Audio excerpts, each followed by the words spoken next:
Well, good morning and welcome to First Things First.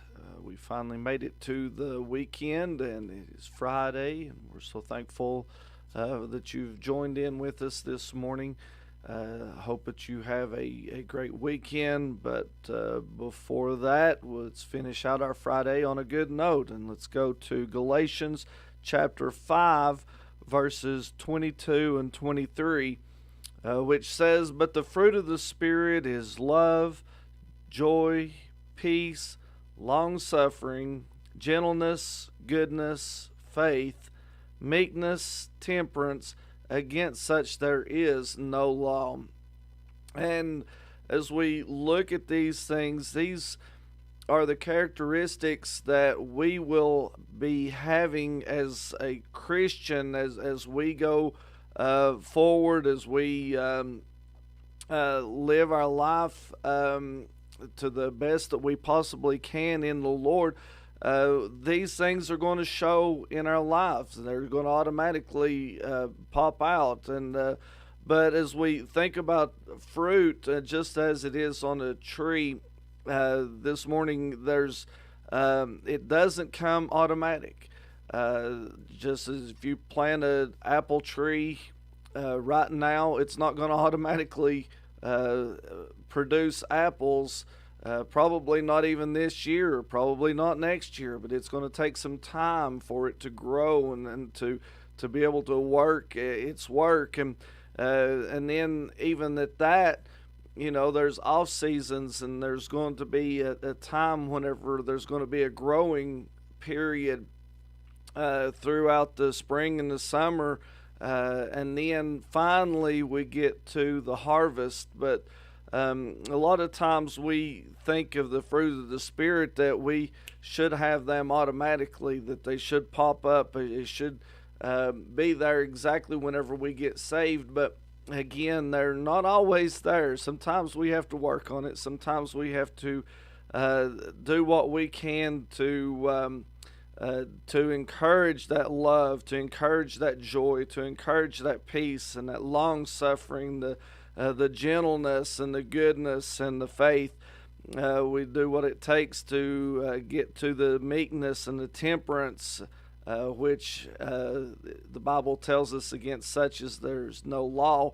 And this morning I'm glad that we have those growth periods, because that makes us stronger and makes us better. And this morning, truly we need to have these in our lives, but don't expect them all at one time. But let's do work on them. We, as a mature Christian, as somebody that's been in the way for a while and has been proclaiming Christianity and proclaiming salvation in your life for a long time, you should be showing these things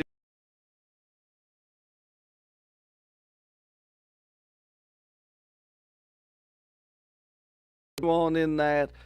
Share the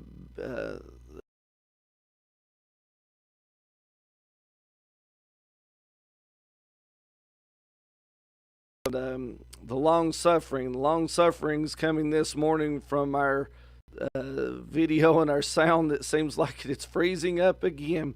But we're going to get it right one of these days. Just hang on. And we're just trusting the Lord. And I guess this is part of our long suffering that we have to go through.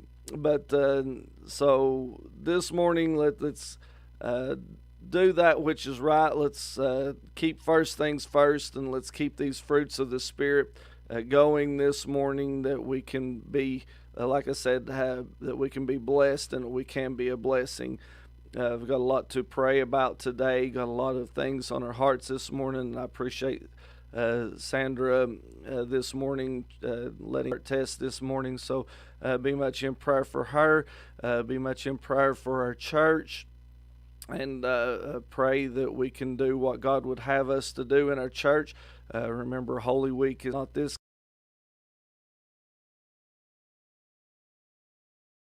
what Jesus did for us. So let's pray much and invite somebody to come and be with us, is our prayer.